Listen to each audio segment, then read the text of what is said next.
Hello guys, welcome back to Tech Tricks tutorial, and today we're going to show you how to cancel a subscription on Bili Bili.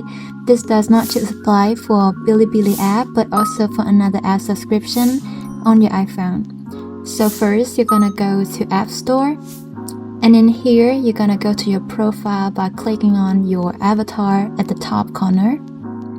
So there will be an option showing your subscriptions. You're gonna click on that and they're gonna show you how many subscriptions you have made. I already canceled my subscription on Bili Bili, so in here I'm gonna use my Itchy app subscription, for example. Click on that app and then you see the option of cancel subscription.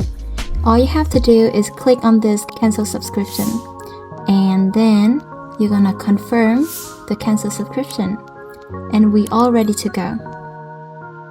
Thank you for watching, and I'll see you in the next one.